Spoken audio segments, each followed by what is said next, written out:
Hey folks, how are we going? I've got a citrus here. This is a grapefruit. It's looking pretty rough. It's been in this pot for a while. You can see it's been chewed here from our horse Krishna. It's gone backwards. It was actually in the ground and I took it out and just threw some topsoil into this pot. Now, the topsoil's gone really hard because it's been in here for too long, a couple of years now. So what we're going to do is repot it. Now, also with pot plants, sometimes we have pot plants that have been in there for so long that they've become pot bound. Now, and if it's a small pot like this, like a 10-inch or 12-inch pot, it's okay. You can sort of easily take it out, tap it off like that, like I am doing now. But if it's a large pot and you can't get it out and it's root bound, what you can do is actually drill holes. And what I've got here, this is what we used to do, and I learned this from a good old friend of mine, Ted Poynton. He used to do a lot of bonsais like this, and he didn't have the time to actually go around and transplant every single bonsai to cut the roots off. So rather than taking them apart and trimming all the roots off, he used to come up with an auger bit like this. Now this is a masonry bit, but you can use an auger bit, any type of drill that's really long enough, as long as you can get it into the pot deep enough. This is a 40 centimetre, I think, from memory. But what we do is basically drill holes like that all the way around.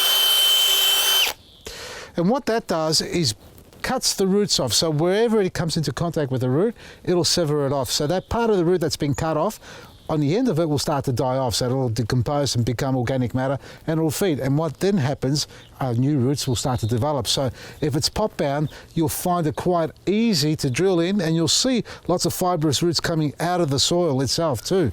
So drill as many as you can around the perimeter. You don't go too close to the trunk. I'm closer to the perimeter side rather than the trunk itself. Like that.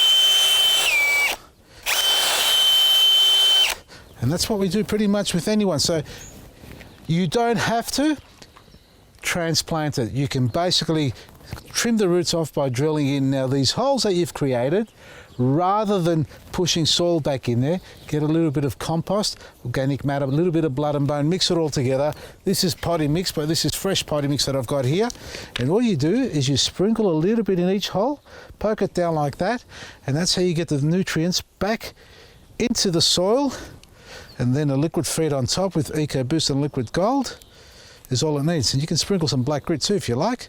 And that's how you basically transplant a tree without actually taking it out of the pot. Now for this one here, because it's a small enough pot, we're going to inspect the roots. Let's have a look.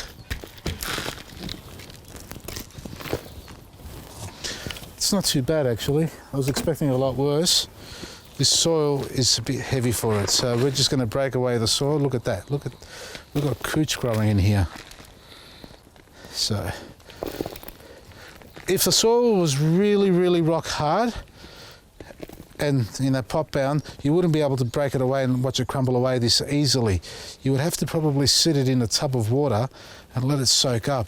Now, I've got to work my way through this to get this cooch out of here because that's taken a strong hold. It's wrapped itself up in the roots. Look at it. There we are. So just carefully tear away the soil. And I know we're going to do a little bit of damage to the roots here, but there's nothing on top to worry about. So here we go. So when you're pulling grass out and it breaks off at the base, this is what you're leaving behind. Look at that. All that. That's going to grow again. And there's more here. Look at this. It's everywhere in here. It blows in from the sky, folks. Birds take a poo, or the seed gets blown around. Look at that. That's all grass growing inside the root ball. Yeah, these roots are just starting to come to life. They're bogged down, so they need good airflow. That's what citrus trees need. And see the discoloration? There's no fibrous roots left. There's only the main taproot, and it's wrapped around a few times. You can see new roots starting to come up. That's not actually, they're the roots there. There we are. Nice new roots, so it's alive. What we've got to do now is basically, look, we've also got, what do you call, stem rot, collar rot there. So too much moisture sitting around the base and it's rotted away the bark on the outside. So we're going to transplant this, put it back in the pot with potting mix. We're going to cut this back down. Yeah, we'll cut it just to there. Now I'm using my anvil cutters because if I was using my secateurs bypass, there was no way I'd get through that branch like that. We can paint that over with a bit of hydrated lime or Steri-Pruden paint or anything like that. But I'm going to keep this protected from wet weather and all that. Now what we need to do, a little bit of soil at the base, like that. We don't need to do anything else to the roots. If there were really bad roots, dying, rotting roots, well, I might cut that one there off. See how it's curling back up? That's no good to me there. So just going to cut that off like that. All that's okay, that'll find its way around. We cleaned out most of the soil. So what we want this now to do is push on all these new fibrous roots, these little fine hairs, and fill all this space up here. That's what's going to make this tree grow. You can see it's starting to grow, but it's been struggling because of the heavy boggy soil it was. So we're not going to bury it any lower. We're going to use the rim here of the pot. So you can see there, just position it in the center neatly, make sure the roots are opened up if they were really loose roots. But in this case here, it's pretty much okay. And we start to backfill. Now, as you backfill, don't press down with your fingers. Just tap the pot. That'll cause it to fall into the gaps and fill up all the voids.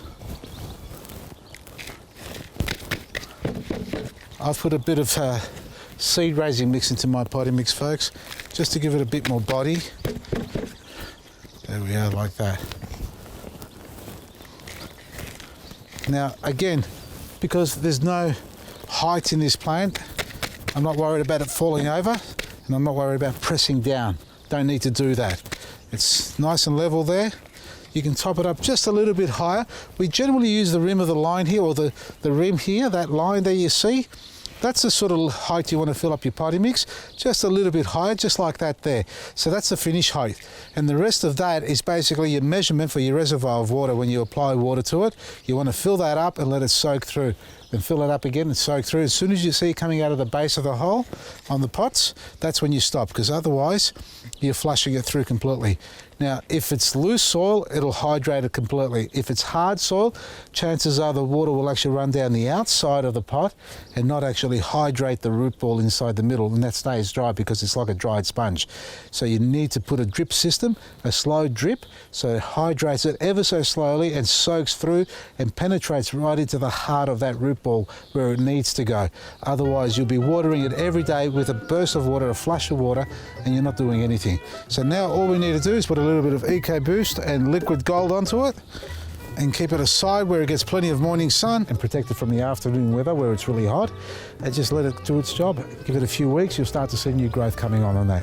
Now if you like the products we've got here, go to our website vasilisgarden.com and you'll find great deals and specials for you to be able to use in your garden as well. Enjoy yourself. Maresi.